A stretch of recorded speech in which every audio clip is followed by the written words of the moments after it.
Salut à tous et bienvenue sur Killing Rock. Aujourd'hui, comme tous les mois, on détricote l'actu musicale à venir en vous proposant une sélection des 5 albums d'avril qu'on attend le plus. Et avant de vous présenter nos attentes du mois, place à la traditionnelle mention spéciale, en l'occurrence Blackbird Hill.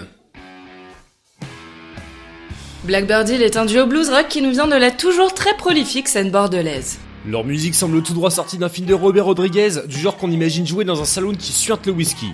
Enfin, vous voyez le tableau du bon vieux rock qui tâche. Le 5 mai prochain, Blackbird Hill sortira un maxi-CD de 6 titres Midday Moonlight. Pour financer le pressage du disque, le groupe a lancé une campagne de crowdfunding et il ne leur reste plus que 2 jours pour atteindre leur objectif. Donc si vous voulez les découvrir, Ou encore plus sympa les soutenir, on vous invite à cliquer dans le petit lien qui se trouve dans la description. sur ce, la suite tout de suite. On attaque la sélection du mois avec Cut the Master, le deuxième album des Sundowners qui sortira le 21 avril. The Sundowners est un groupe britannique mixte composé de 2 femmes et de 3 hommes. Leur premier album éponyme sorti il y a 3 ans déjà était une petite perle comme on aime vous les faire découvrir. L'opus est dans la droite lignée de la vague psychédélique qui déferle actuellement sur le rock et il leur a permis de tourner avec entre autres Paul Weller ou encore Kasabian. Le premier album des Sundowners était plutôt pas mal du tout, avec une recette simple mais néanmoins efficace, une ambiance sonore inspirée de Jefferson Airplane, un chant acidulé façon ABBA, avec un petit zeste de Velvet Underground pour relever la sauce. Un premier extrait de Cut the Master a déjà été dévoilé, The Great Beauty. C'est pas compliqué, c'est tout simplement d'ores et déjà leur meilleur morceau. Autant dire que si le reste de Cut the Master est du même acabit que ce morceau, les Sundowners ne devraient pas tarder à sortir d'un anonymat qui ne mérite déjà plus.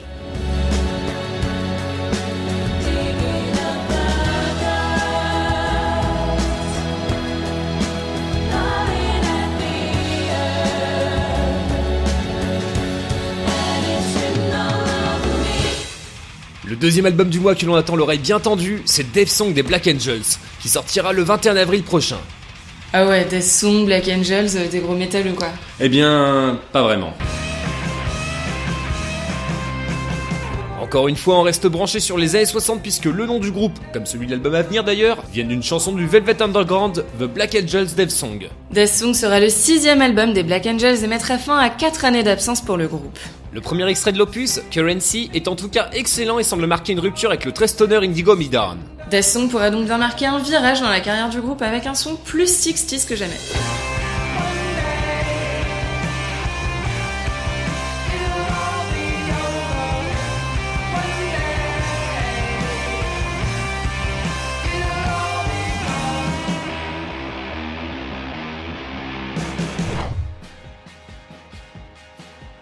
Troisième album de notre sélection d'avril, 216 Atomize des Raveonettes. Le duo danois sortira le mois prochain son 8e album studio. Qui d'ailleurs est un petit peu plus une compilation qu'un album à proprement parler.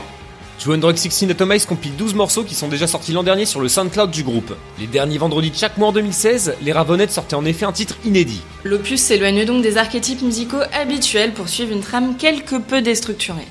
216 Atomize comporte ainsi 12 titres hétéroclites incarnant chacun un genre qui a inspiré le groupe depuis ses débuts en 2003. Au menu, on retrouve shoegazing, electro, darkwave, dream pop et un ovni, Pendero, une balade post-rock de 12 minutes qui conclut l'album, dont la sortie est prévue pour le 21 avril prochain.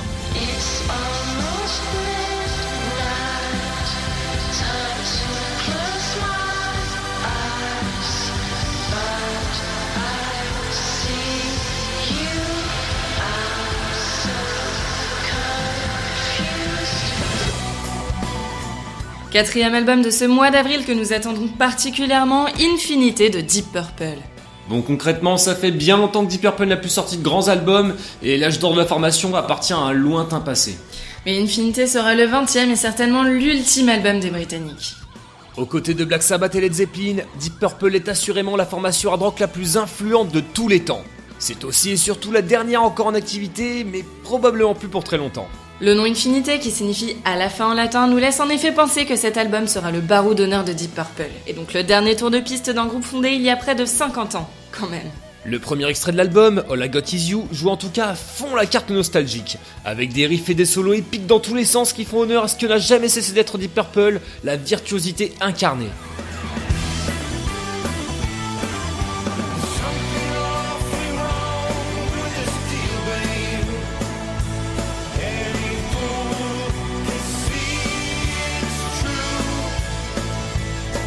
Et après les papis du rock, place aux jeunes premiers.